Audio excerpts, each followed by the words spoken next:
Ya, mulai. Bismillahirrahmanirrahim. Assalamualaikum warahmatullahi wabarakatuh. Alhamdulillahirabbil alamin wa bihi nasta'in ala umur dunya wal dinhaq. Wassalatu wassalamu ala asyrafil anbiya'i wal mursalin wa ala alihi wa sahbihi ajma'in yang amma ba'd. Yang terhormat Bapak Ibu guru, puji syukur kita panjatkan kehadirat Allah Subhanahu wa taala karena pada siang ini Bapak Ibu guru berkesempatan untuk hadir dalam acara sosialisasi penerapan disiplin oleh CGP Angkatan 8, yaitu Bapak Wahyu Wirawansa SPD. Saya mengharapkan kepada Bapak dan Ibu guru mendengarkan baik-baik apa yang disampaikan oleh Pak Wahyu nanti. Mudah-mudahan apa yang disampaikan oleh Bapak Wahyu nanti bermanfaat untuk kita semua. Untuk mempersingkat waktu, saya akan membuka acara sosialisasi ini dengan mengucap Bismillahirrahmanirrahim. Untuk mempersingkat waktu juga saya akan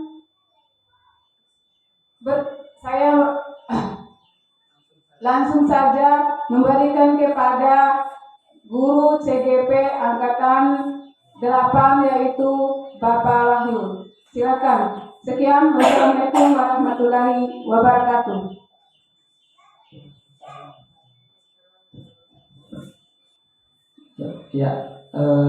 Baik.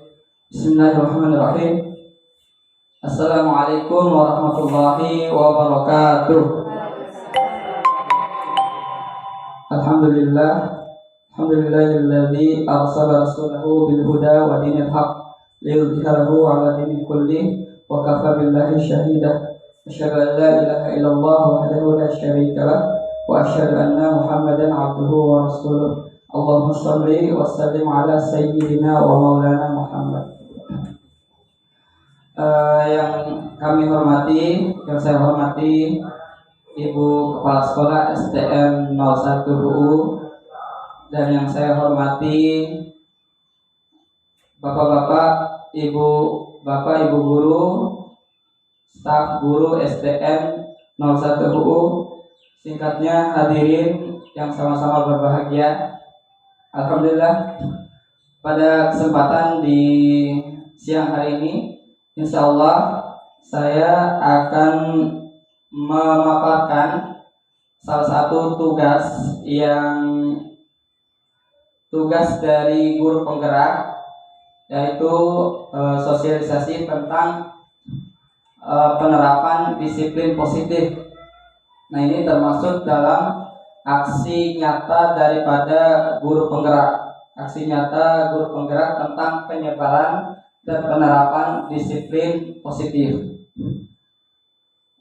Kemudian saya tak lupa mengucapkan terima kasih kepada Bapak Ibu guru sekalian atas keluangan waktu menghadiri undangan di siang hari ini untuk sama-sama mendengarkan penyampaian atau sharing tentang ilmu tentang penerapan disiplin positif yang sudah tentang pemahaman dan penerapan disiplin positif yang sudah saya jalankan selama saya mengikuti pendidikan guru penggerak angkatan 8 ini. Baik, ini perkenalkan singkat saya salah guru penggeraknya. Kemudian yang di tengah itu adalah Bapak Imam Turmuzi. Beliau ini asli Pekalongan, Jawa Timur, sebagai fasilitator saya, kemudian sebagai pengajar praktik. Jadi Bapak Imam Turmuzi ini adalah yang membimbing saya secara daring. Kalau Bapak Muhasir ini yang membimbing saya secara luring, artinya di luar. Kalau Bapak Imam di dalam online, kalau Bapak Muhasir di luar. Nah, makanya Bapak Muhasir sering datang kunjungan ke sekolah. Kemudian lanjut,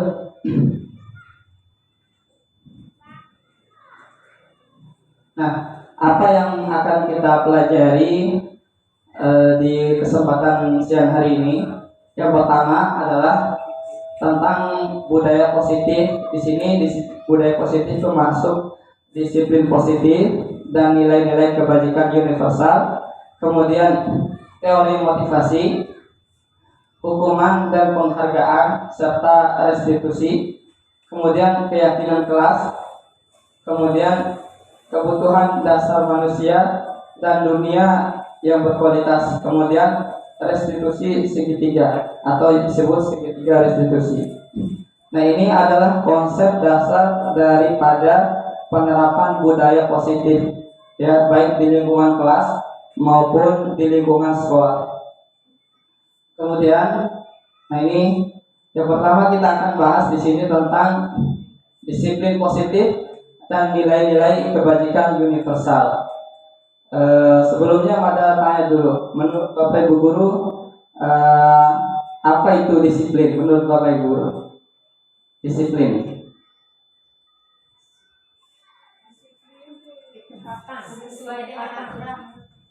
Ya, disiplin itu boleh dikatakan sesuai dengan aturan, kemudian sesuatu yang diyakini, ya, sesuatu yang diyakini boleh juga dikatakan sebagai disiplin. Misalnya kita meyakini tepat waktu itu baik, maka kita melaksanakannya. Itu sesuatu yang diyakini, kemudian aturan yang disepakati juga boleh disebut positif, disiplin.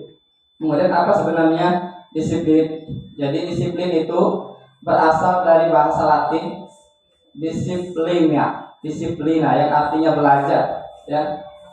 Jadi asal muasalnya itu makna asalnya dari kata ini, yaitu berkonotasi dengan disiplin dari murid-murid dulu, Socrates dan Plato, ini filosof Yunani dulu. Jadi disiplin itu muncul dari mereka ini yang pertama kali menyebut kata disiplin, yaitu Socrates dan Plato. Kemudian disiplin diri itu membuat orang menggali potensinya menuju sebuah tujuan apa yang dihargai. Nah, belakangan ini disiplin itu sudah bergeser maknanya, ya, sudah bergeser maknanya menjadi sesuatu yang dilakukan seseorang pada orang lain untuk mendapatkan kepatuhan. Jadi kita mendikte atau mengajarkan anak kepada murid, kepada guru, kepada siswa, itu juga disebut disiplin, ya. Tapi sebenarnya disiplin bukan di situ. Jadi kecenderungan umum adalah menghubungkan kata disiplin dengan ketidaknyamanan, bukan dengan apa yang kita hargai atau pencapaian suatu tujuan yang mulia. Jadi begini maksudnya, Bu, Bapak Ibu Guru. Jadi disiplin lebih kepada kita taat aturan, disiplin, ya. Jadi lebih pada taat aturan. Maka sebenarnya itu pemahaman yang salah. Kalau disiplin menurut yang asli itu bahwa sesuatu yang sudah kita yakini nilainya itu benar, maka kita jalankan. Nah, itu disiplin yang sebenarnya. Kemudian, kita akan melakukan sedikit percobaan. Bapak Ibu Guru, silakan genggam tangan, tangannya ke depan, ya. Kemudian tutup matanya. Jadi, ya, genggam tangan, tutup mata. Kemudian bayangkan bahwa di tangan Bapak Ibu Guru sekalian memegang sesuatu, benda atau barang yang sangat berharga, gitu. Benda atau barang yang sangat berharga. Kemudian datang teman Bapak Ibu Guru sekalian, datang mengambil, ya, memaksa, kemudian mencoba untuk membuka kepala tangan Bapak Ibu Guru. Apa yang Bapak Ibu Guru lakukan? Mempertahankan, kan? Iya kan? Iya kan? Kalau kita meyakini itu benar, berharga atau bernilai bagi kita, maka kita pertahankan, iya kan? Walaupun ada teman kita yang meminta. Nah, apa yang kita bisa pelajari? Maka yang kita bisa pelajari adalah kita sendirilah yang memegang kontrol atas kepalan tangan kita. Apakah kita membuka atau menutup kepalan tangan kita, itu bergantung pada diri kita masing-masing. Benar atau tidak? Nah ya, sesuai dengan kebutuhan dasar kita. Jadi kita meyakini bahwa sesuatu yang kita pegang tadi itu sangat bernilai, sangat berharga, maka kita pertahankan. Nah ya, tidak kita lepas. Kemudian, nah di sini perubahan paradigmanya. Jadi kita selama ini menganggap bahwa ilusi bahwa kritik dan membuat orang merasa bersalah dapat menguatkan karakter. Jadi dengan mengkritik kemudian membuat orang merasa bersalah itu dapat membuat karakter kita. Kemudian perubahan. Kemudian ilusi juga guru dapat mengontrol murid. Sebenarnya ilusi, ya, guru itu dapat mengontrol murid. Karena sebenarnya yang pegang kendali itu murid, ya, murid sendiri. Kemudian yang ketiga, ilusi bahwa semua penguatan positif, efektif dan bermanfaat. Nah, kemudian yang keempat, ilusi bahwa orang dewasa memiliki hak untuk memaksa. Jadi ilusi bahwa kita tuh punya hak untuk memaksa anak-anak sekalian. Jadi kita tuh kadang menganggap bahwa apa yang kita paksakan itu baik untuk anak. Padahal anak itu belum tentu mau menerima, ya, belum tentu mau menerima. Jadi itu maksudnya ilusi. Kemudian, nah ini disiplin itu juga berarti kemampuan memerintah diri sendiri dalam mengontrol dan menguasai diri untuk memilih tindakan yang mengacu pada nilai-nilai yang kita hargai dengan penuh tanggung jawab tanpa terperintah oleh orang lain. Ya, itu juga disiplin. Jadi maksud dari nilai-nilai itu adalah nilai-nilai yang kita hargai adalah seperti nilai-nilai kebajikan. Nilai-nilai kebajikan itu seperti toleransi, kemudian menghargai sesama, itu ya, banyak sekali lainnya. Dan atau dalam dunia pendidikan disebut nilai profil pelajar Pancasila. Nah itu sebenarnya disebut nilai-nilai kebajikan. Dan di sekolah kita juga sebenarnya sudah ada nilai-nilai kebajikan yang sudah tertanam. Nah ini juga disiplin juga itu merupakan salah satu cara penerapan disiplin positif, maksudnya merupakan salah satu cara penerapan disiplin yang bertujuan untuk menumbuhkan kesadaran serta memperdayakan peserta didik tanpa imbalan atau penghargaan, ancaman atau hukuman. Kemudian sebagai pendidik, tujuan kita adalah menciptakan peserta didik yang memiliki disiplin diri sehingga mereka berperilaku mengacu pada nilai-nilai kebajikan universal dan memiliki motivasi intrinsik dalam perubahan perilaku ke arah yang lebih baik. Itu ya, disiplin Bapak Ibu. Nah, untuk membangun budaya positif tadi, jadi budaya positif itu asalnya dari disiplin positif yang sudah kita terapkan. Nah, untuk membangun budaya positif ini, sekolah perlu menyediakan lingkungan yang positif, ya, lingkungan yang positif, aman, kemudian nyaman. Kemudian tujuannya agar murid-murid mampu berpikir, bertindak dan mencipta dengan merdeka, ya, tanpa ada paksaan atau dorongan dari orang lain. Jadi mereka dengan kesadaran sendiri mereka berbuat, ya, dan mandiri serta bertanggung jawab. Jadi lazimnya disiplin dikaitkan dengan kontrol, benar nggak? Kalau kita mengontrol, misalnya anak-anak kita, kalau kamu sapu, ya ini untuk melatih disiplin kamu ini. Nah, ini lazimnya ya, sebenarnya yang kita ketahui disiplin. Dalam hal ini kontrol dulu dalam menghadapi murid. Nah, ini budaya positif. Nah, budaya positif yang sudah kita jalankan di sekolah kita, yaitu yang pertama itu ya, salah satunya imtah. Ya, sebenarnya itu juga budaya positif. Kemudian membersihkan ruangan kelas, ya, membersihkan ruangan kelas. Kemudian kayak kita hari Senin kemarin awal pertama kali masuk juga sebenarnya ini penerapan dari positif yang ya, yang seharusnya sebenarnya kita harus terus melakukannya. Kalau perlu setiap hari Senin melakukan kegiatan-kegiatan seperti ini yang menciptakan budaya positif di sekolah kita. Kemudian membersihkan sampah di ruangan di depan kelas kita, menyapu halaman juga termasuk budaya positif yang sudah kita kerjakan dan seharusnya kita pertahankan dan kita kembangkan dengan budaya positif yang lainnya. Nah, kalau nilai-nilai kebajikan langsung ke sini ya. Nah, nilai kebajikan yang dicapai oleh setiap anak Indonesia itu dikenal dengan profil pelajar Pancasila, ya. Yaitu yang pertama beriman, bertakwa kepada Tuhan Yang Maha Esa, serta berakhlak mulia, mandiri, kemudian mandiri, bernalar kritis, berkebinekaan global, bergotong royong, dan kreatif. Nah itu ya. Nah kita masuk di sini. Coba Bapak Ibu lihat tentang bagaimana siapa sebenarnya yang memiliki kontrol itu, ya. Misalnya kita di sini ada stimulus respon, di sini ada teori kontrol pilihan. Nah, bandingkan ya.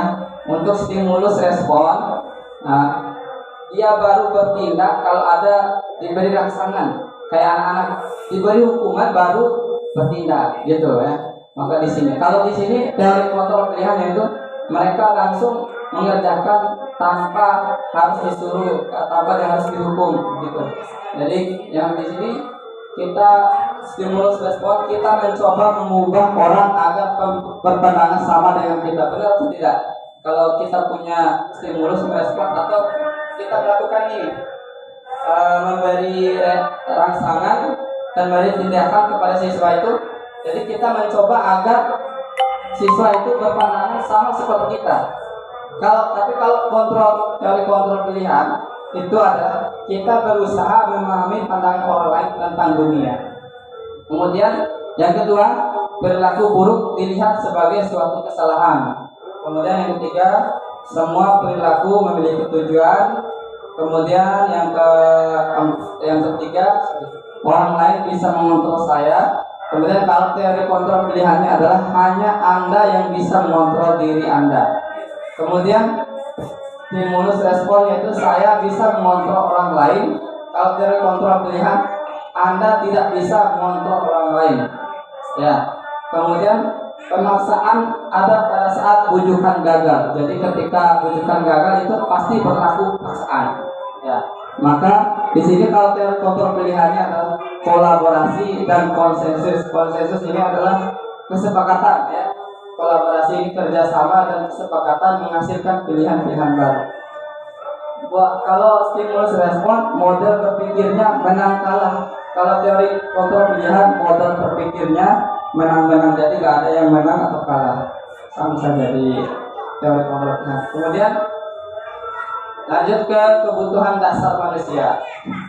Jadi benar atau tidak ini Bapak Ibu Guru, bahwa kita melakukan sesuatu tindakan itu pasti berdasarkan dorongan atas kebutuhan dasar kita. Benar ya? Misalnya kita bekerja pasti ada dorongan dari kebutuhan kita, ya, kebutuhan dasar kita. Misalnya kita bekerja itu kebutuhannya itu untuk menafkahi keluarga misalnya, itu kan dorongan benar ya. Kemudian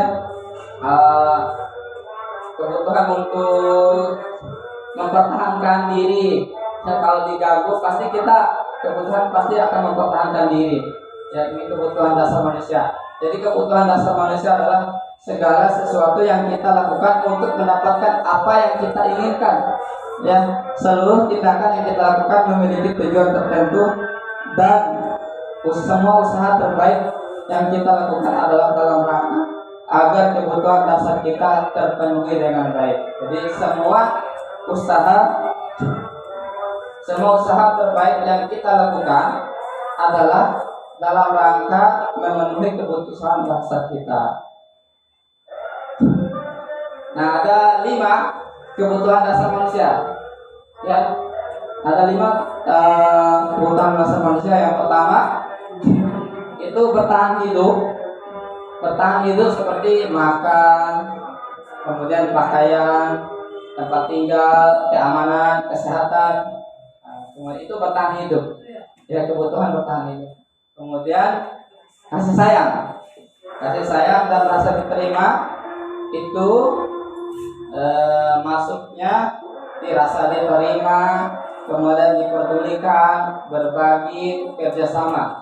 Ya, kemudian penguasaan.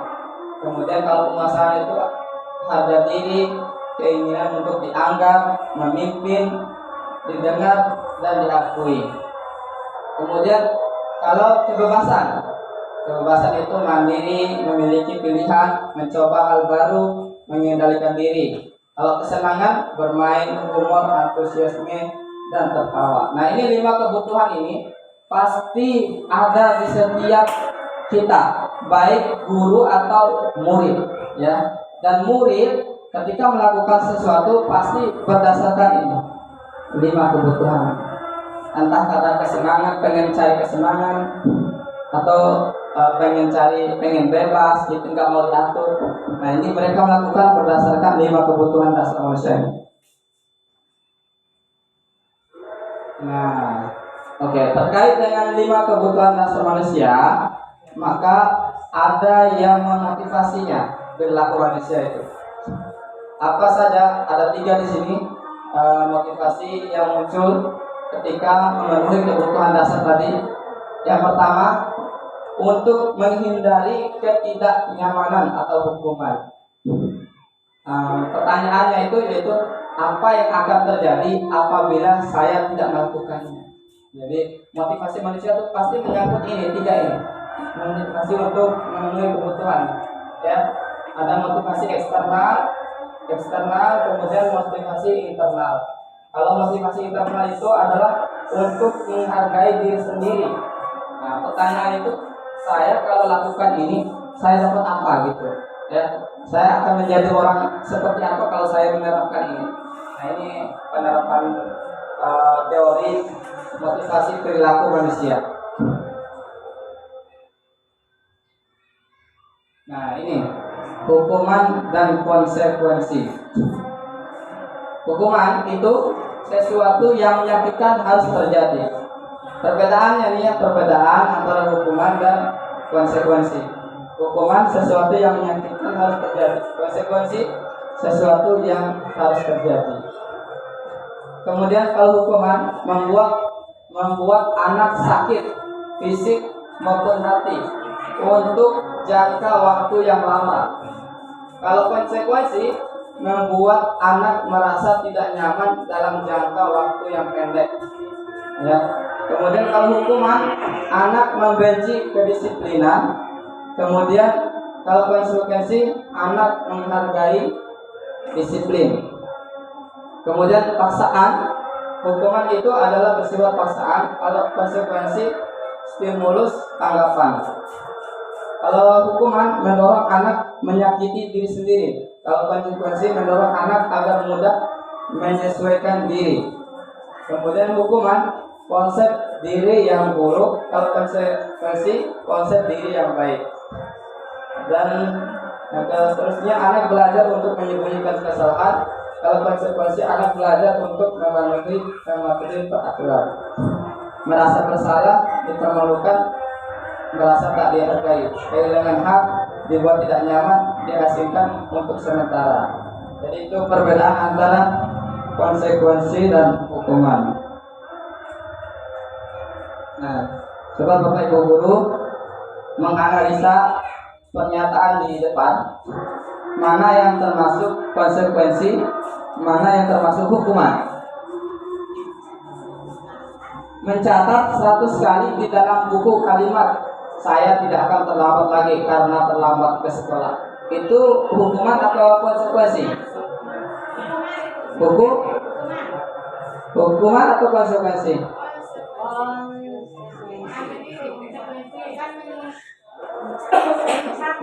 Konsekuensi.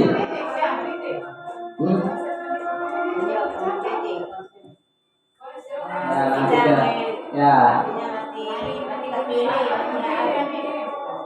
konsekuensi berarti. Oke, kita tampung dulu. Kemudian lari mengelilingi lapangan basket 2 kali karena terlambat hadir di sekolah. Hukuman. Nanti konsekuensi hukuman. Oke. Kemudian murid diminta untuk push up 15 kali karena tidak menggunakan masker ke sekolah. Masker ke sekolah hukuman ya. Ya, hukuman. Kemudian menggantikan kertas tugas teman yang telah dicoret-coret. Konsekuensi atau hukuman?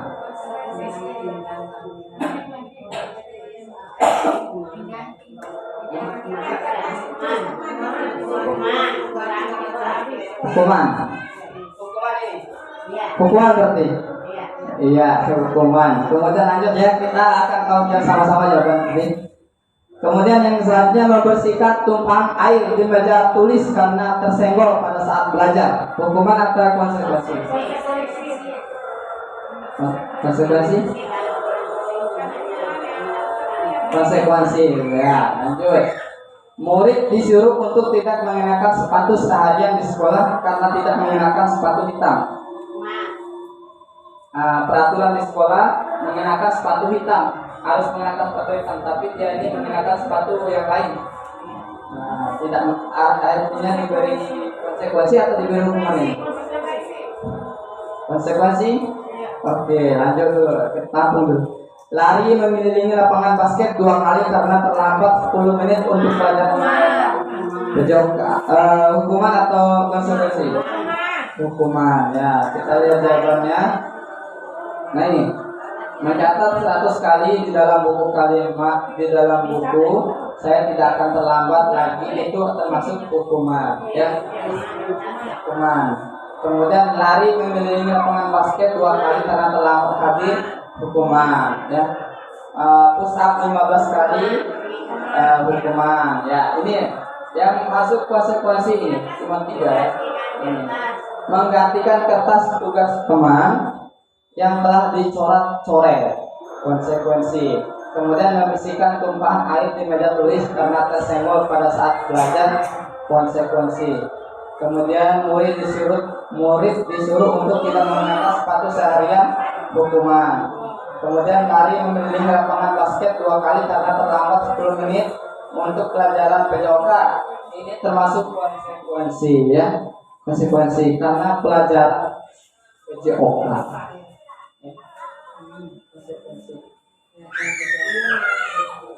Nah, ini restitusi. Tadi restitusi ya.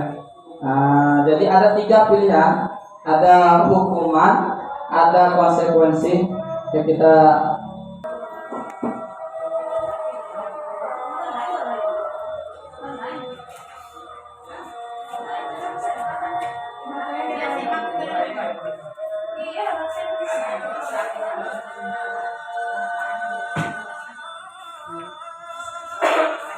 istirahat sebentar sambil menunggu azan.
Kita istirahat sebentar sambil menunggu azan.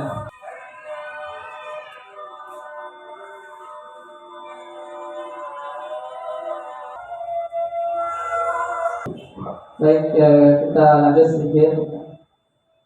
Jadi tadi sudah kita pelajari tentang hukuman, kemudian konsekuensi, dan yang ketiganya ada pilihan yang ketiga yang sebenarnya bisa kita terapkan di sekolah ya, terhadap murid kita, yaitu restitusi.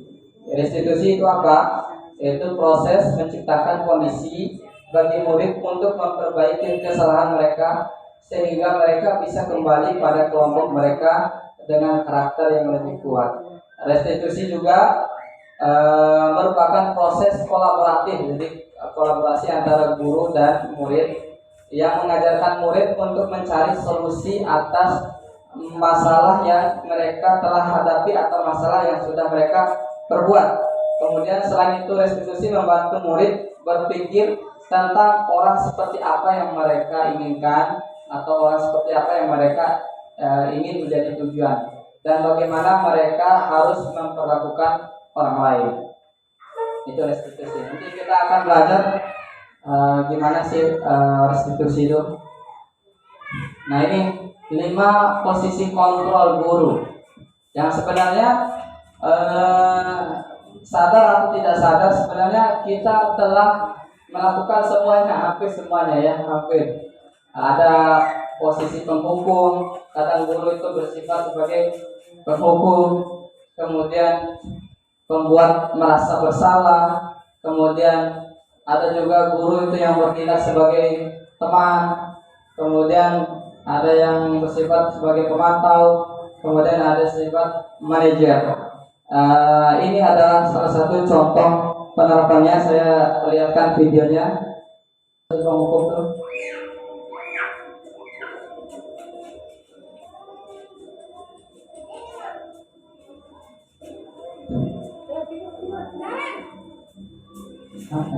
Sini kamu. Sebentar.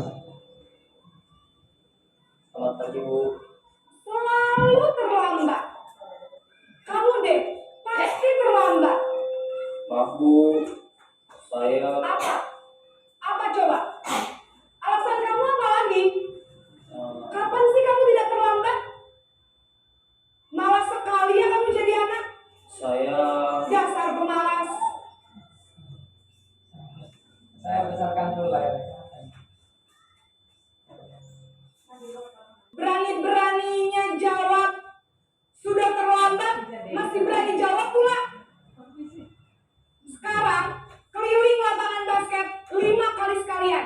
Biar kapok. Cepat. Pergi sana ke lapangan basket.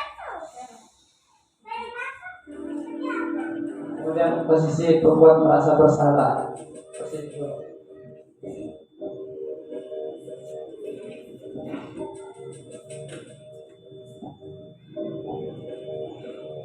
Naren,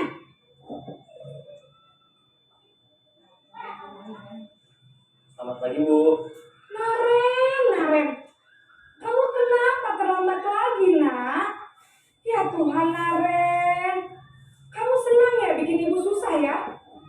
Kalau kamu terlambat lagi, nanti ibu yang ditegur bapak kepala sekolah, nak. Disangka ibu tidak bisa membina kamu. Duh, gimana ini? Maaf, Bu. Duh, Gusti Naren. Kamu suka ya kalau ibu tegur bapak kepala sekolah? Terus, sekarang ibu harus tulis apa ini di buku absen? Ini kamu sudah sering terlambat loh. Ibu harus apa coba? Maaf, Bu.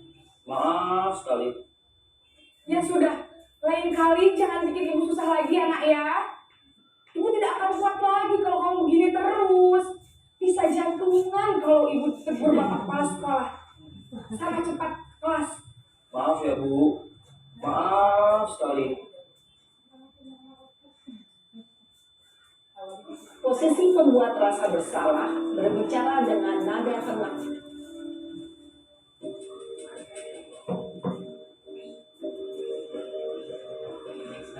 Posisi dulu ketika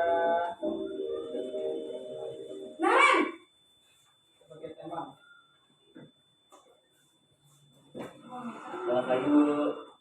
wah sudah jam berapa ini nak? Terlambat lagi ya saya. Iya, Bu. Habis Bu, saya lupa membangunkan saya, Bu. Kamu malah menyalahkan ibu kamu. Kamu bukannya anak yang larinya paling kencang. Kok terlambat sih? Iya, Bu. Saya memang terlambat bangun tadi. Jadi, biarpun saya lari kencang, tetap gak kejar, Bu.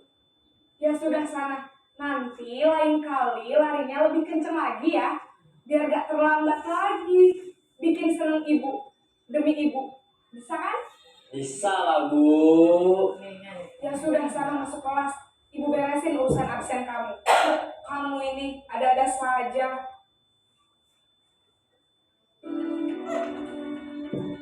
Ini posisi pemantau.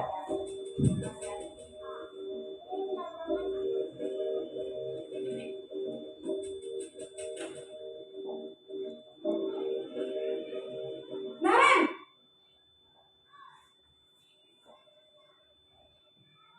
Selamat pagi, Bu. Naren, apa peraturan sekolah kita tentang jam berapa kita harus Apa masuk peraturannya? sekolah? Kita Katanya. harus Apa di sekolah jam 7, Bu. Iya betul, sekarang sudah jam 7.20. Naren sudah tahu konsekuensinya jika terlambat hadir. Paham, Bu. Saya harus tinggal kelas pas jam istirahat selama 20 menit. Iya benar, konsekuensinya demikian. Jadi nanti jam 9.30 pas istirahat, kamu harus tinggal di kelas, kerjakan tugas tambahan untuk ketertinggalan kamu, ya. Baik, Bu. Nah, ini yang terakhir posisi manajer.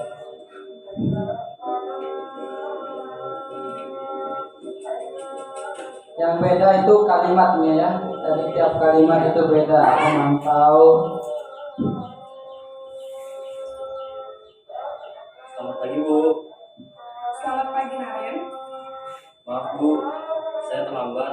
Iya, sekolah masuknya jam 7, sekarang sudah jam 7.20. Jadi sekarang bagaimana ini Naren? Maaf, Bu. Saya lupa setel alarm saya semalam. Baiklah, menurut kamu, keyakinan sekolah yang mana yang perlu kamu tingkatkan? Menghargai diri sendiri dan orang lain mungkin ya, Bu. Setuju. Jadi, apakah Naren meyakini prinsip saling menghormati tersebut? Iya, Bu. Saya meyakininya. Apakah Naren bersedia memperbaiki masalah keterlambatan ini? Bersedia, Bu. Bagaimana kamu akan perbaiki masalah keterlambatan ini?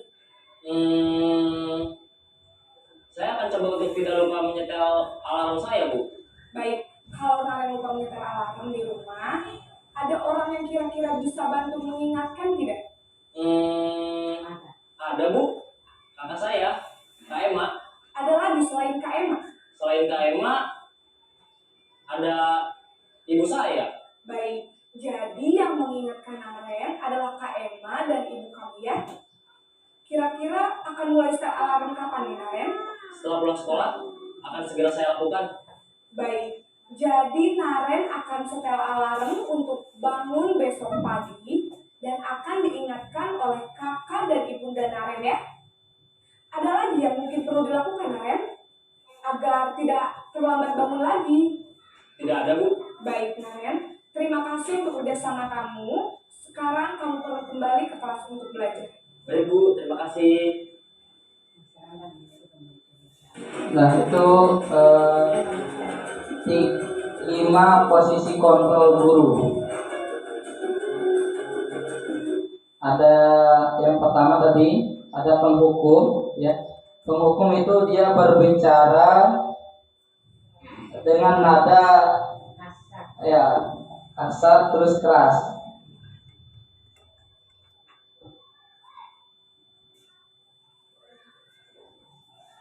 Nah, ya kalau pembuat merasa bersalah itu seperti kalau bahasa Bima ya, dianjakkan dengan tuh ngomong ini tuh jala di sekolah ngomong ini ya. Jadi membuat siswa itu merasa bersalah banget gitu. Nah itu pembuat merasa bersalah. Kemudian teman, dia mungkin sering minta kalau temannya tenang apa mana kerja gitu ya. Bahasa kemudian kalau pemantau bahasa Bima mungkin sudah berapa kali kamu kemarin terlambat, sekarang terlambat. Kapan kapan kamu mulai berubah deh?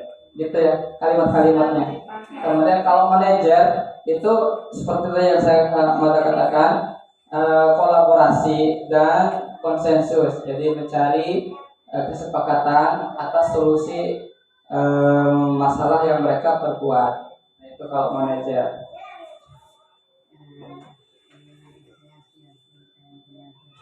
Nah, ini dia motivasi. Ada penghukum. Kalau kamu tidak melakukannya, awas ya. Nah, itu kalimat-kalimatnya yang keluar biasanya penghukum.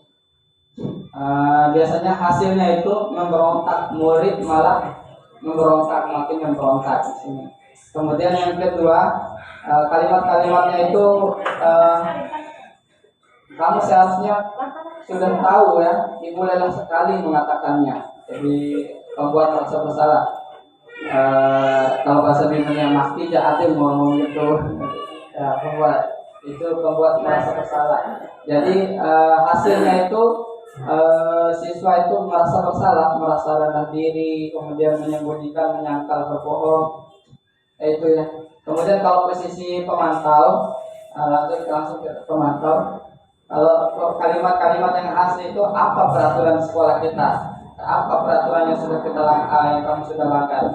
Nah itu. Kalau manajer perbedaannya nih, apa peraturannya? Apa yang kita yakini? Apa yang bisa kau kerjakan untuk memperbaiki masalah ini? Kalau manajer ya, minimal kita tuh kalau tidak bisa manajer sebagai pemantau, posisi kita sebagai pemantau.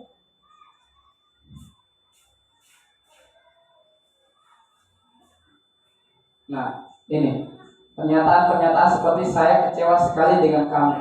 Nah, itu pernyataan membuat orang merasa bersalah. Kamu tidak pernah benar melakukannya, penghukum. Ayolah lakukan dari ibu, teman. Apakah kamu mau mendapatkan stiker bintang hari ini, pemantau? Bagaimana kamu bisa menyelesaikan masalah ini, manajer? Kamu selalu yang paling terakhir, itu penghukum. Kalimat-kalimat yang muncul ya. Nah, yang selanjutnya itu segitiga restitusi yang tadi sudah kita bahas tadi. Jadi segitiga restitusi ini proses penyelesaian masalah siswa berdasarkan posisi kontrol guru sebagai manajer. Jadi langkah-langkahnya apa saja ini dia. Jadi kalau guru sebagai manajer itu harus menerapkan segitiga restitusi dia. Kalau dia mau berperan atau memposisikan dirinya sebagai manajer. Yang pertama tahapannya itu menstabilkan identitas, kemudian validasi kebutuhan. Menstabilkan identitas itu seperti ini misalnya ada siswa yang terlambat, ya nggak apa-apa, Pak Guru juga pernah kok berbuat salah, ya gitu. Jadi kayak menenangkan dulu keadaan gitu, ya nggak apa-apa. Dulu juga saya kalau dipukul juga pasti melawan gitu. Saya juga kalau diganggu pasti memberontak gitu. Jadi menenangkan situasi dulu. Kemudian kalau validasi kebutuhan, pertanyaannya biasanya seperti ini. Atas dasar apa sih kamu melakukan ini? Kemudian itu, kenapa kamu melakukan? Kenapa kamu memukul temanmu? Apa alasan kamu mengambil barang temanmu? Nah itu validasi kebutuhan, mencari kayak kebutuhan dasar tadi dia melakukannya tadi itu atas dasar apa tadi. Jadi kemudian menanyakan keyakinan kemudian menanyakan apa keyakinan atau kesepakatan apa yang sudah kamu langgar di sekolah kita atau di kelas kita. Nah itu. Kemudian ini kalimat-kalimatnya menstabilkan identitas itu membuat anak merasa gagal karena berbuat salah menjadi positif terhadap dirinya. Berbuat salah itu manusiawi. Tidak ada manusia yang sempurna. Bapak Ibu juga pernah berbuat salah. Kemudian selanjutnya validasi kebutuhan. Kalimat-kalimatnya seperti ini. Kamu bisa saja akan melakukan hal yang buruk, tapi kamu tidak melakukannya. Kamu pasti punya alasan mengapa melakukannya. Nah itu kalimat-kalimatnya biasanya harus diutarakan kalau kita mau menjadi posisi kontrolnya sebagai manajer. Kemudian keyakinan kelas, kemudian menanyakan keyakinan. apa nilai-nilai kita percaya di kelas atau sekolah kita, dan seterusnya ya. Nah, melalui restitusi apa yang bisa didapatkan, yaitu membantu murid menjadi lebih memiliki tujuan disiplin positif serta memulihkan dirinya setelah berbuat salah. Kemudian membantu murid untuk jujur pada diri sendiri dan mengevaluasi dampak dari kesalahan yang dilakukan. Kemudian yang ketiga, memberikan penawaran. Itu udah manfaat dari penerapan segitiga restitusi. Yang terakhir ini Bapak Ibu sekalian, yaitu keyakinan kelas. Nah, keyakinan Mada sudah buat keyakinan kelas bersama siswa kelas 5. Pertama kali masuk langsung kami buat keyakinan kelas. Kenapa harus keyakinan kelas? Kenapa tidak peraturan kelas saja? Jadi jawabannya itu karena keyakinan kelas itu dibuat berdasarkan kesepakatan antara murid dengan guru. Nah, di mana kalau peraturan itu dibuat oleh guru dan dijalankan oleh murid. Kalau keyakinan itu dibuat oleh murid, dijalankan oleh murid. Nah, dengan adanya keyakinan kelas, di setiap kelas diharapkan dapat mewujudkan tujuan pendidikan yang berorientasi kepada profil pelajar Pancasila. Ya, keyakinan kelas dibuat oleh murid didampingi guru untuk menciptakan budaya positif di kelas. Jadi sebenarnya wajib ini dibuat ketika awal pembelajaran. Ya, ketika awal pembelajaran itu buat dulu keyakinan kelas atau kita biasa sebut kesepakatan kelas juga.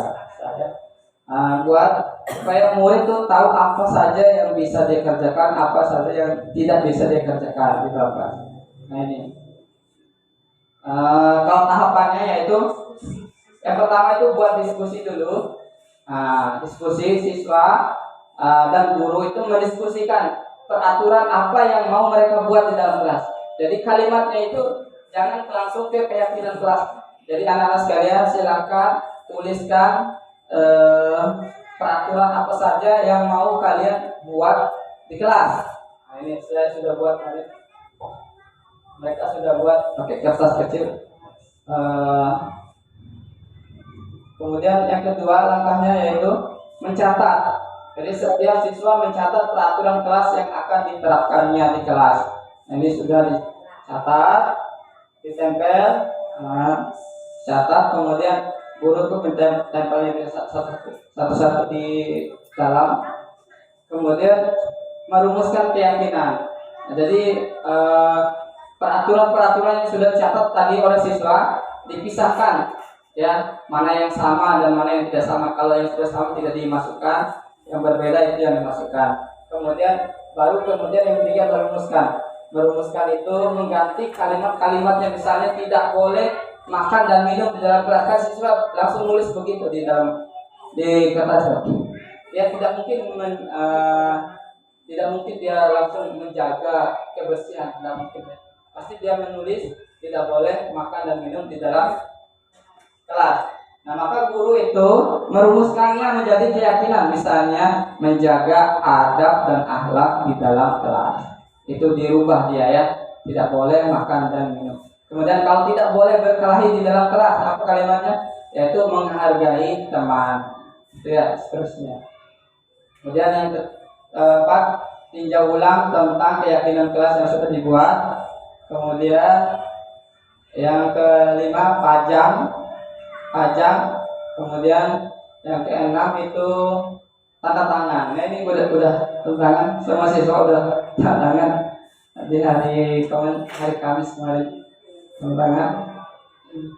Kemudian ini contoh keyakinan kelas.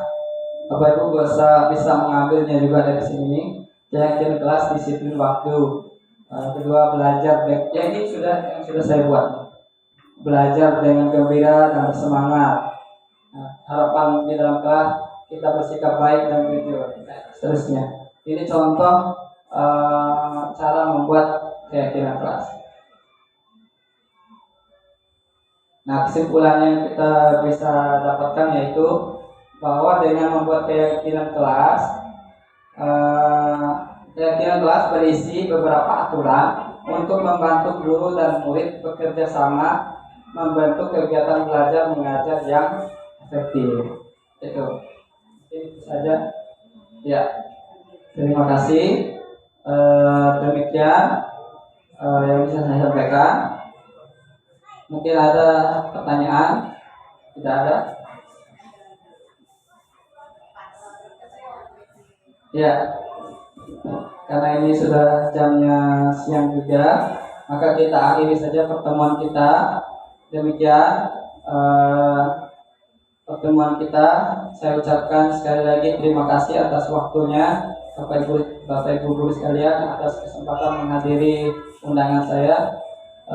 Demikian saya tutup. Wassalamualaikum warahmatullahi wabarakatuh.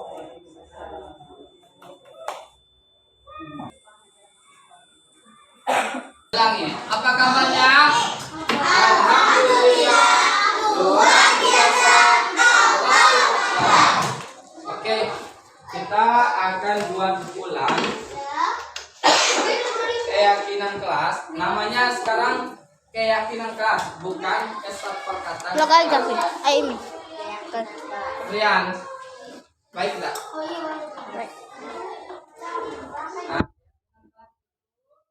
Pak, mati tuh, Pak. Keyakinan kelas itu adalah nilai-nilai yang harus kita patuhi, yang harus kita yakini, dan harus kita jalankan. Nah, yang pertama, kalian tulis dulu peraturannya seperti biasa ya. Peraturan yang mau kalian bikin, yang mau kalian kerjakan gitu. Sabar. Oh, tenang. Bukan. Bikin peraturan yang kalian mau jalankan. Misalnya kayak kemarin tuh ya. Apa yang kalian tulis kemarin tuh apa saja? Tidak boleh keluar masuk, mungkin harus datang tepat waktu ya. Bikin dulu peraturannya. Yes.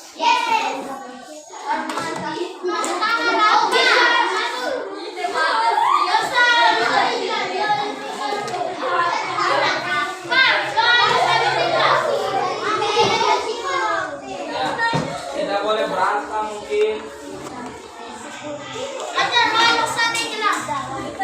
Fadil. Mati, Pak.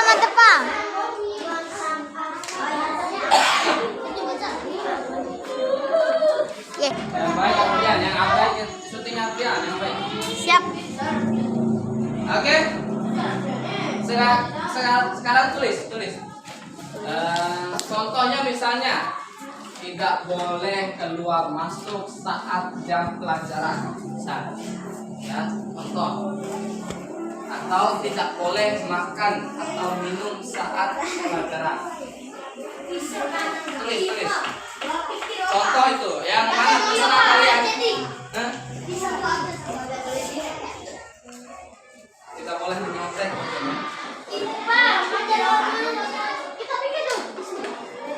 Tulis dulu. Nuhur wara.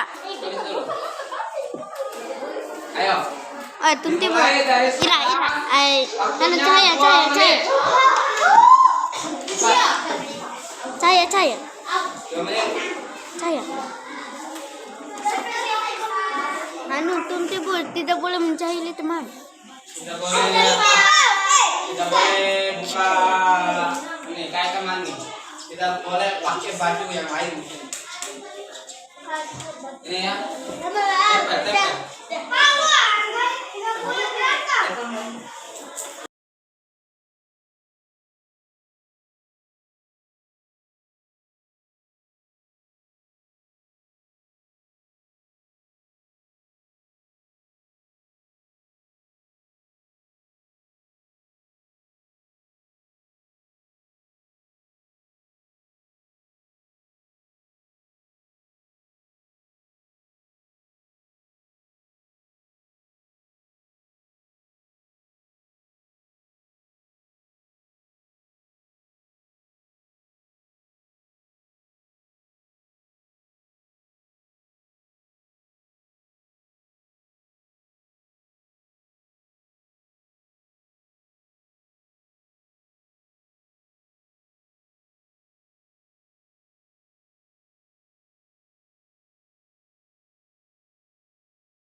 sudah tulis,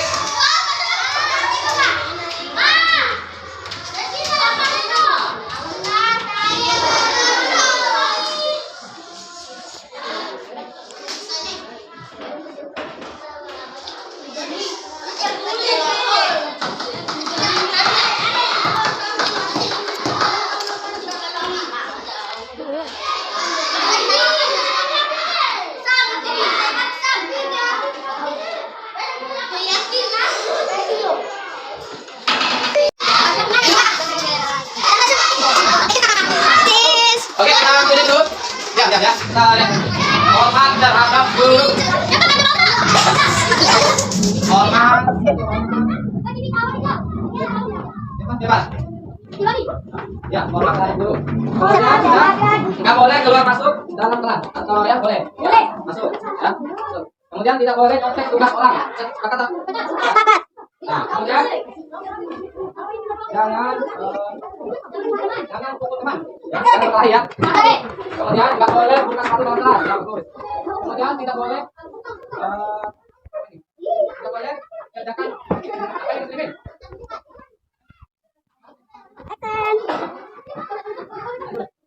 Tidak boleh keluar masuk tanpa izin guru. Bagus. Terima.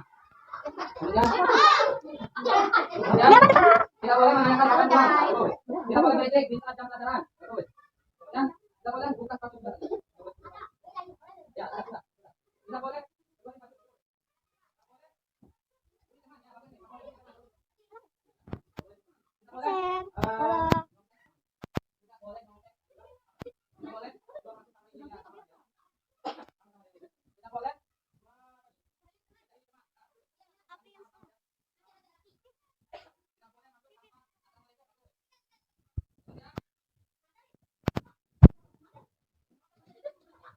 Jangan buang sampah sembarangan, jangan buang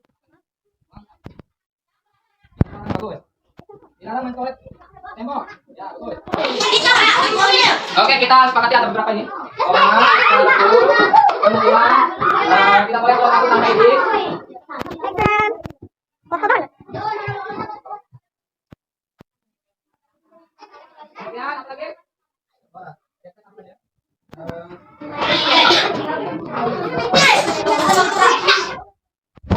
Tidak boleh bersih teman.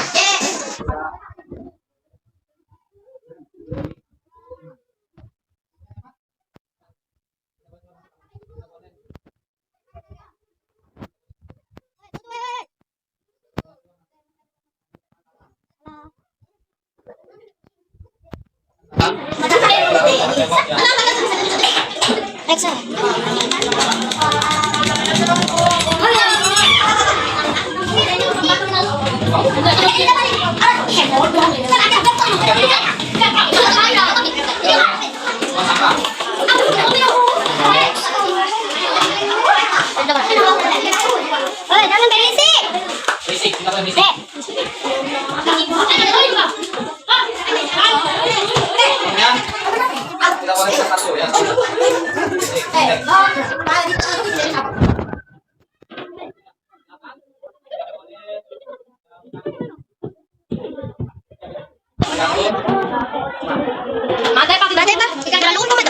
ya.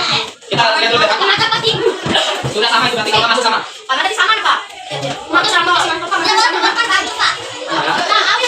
kita boleh mengeluarkan.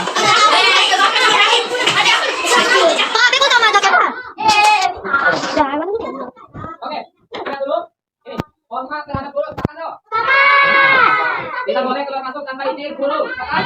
Sepakat yang lagi. Kemudian tidak boleh membuli teman, sepakat? Sepakat dong. Sepakat. Ya, sepakat. Mengucapkan salam, sepakat? Dilarang mengomongin tembok, sepakat? Ya, tidak boleh buang sampah, sepakat? Ya, tidak boleh berisik di dalam kelas. Awas, sepakat ya. Kemudian tidak mengganggu teman, sepakat? Ya, tidak mengeluarkan baju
Hey,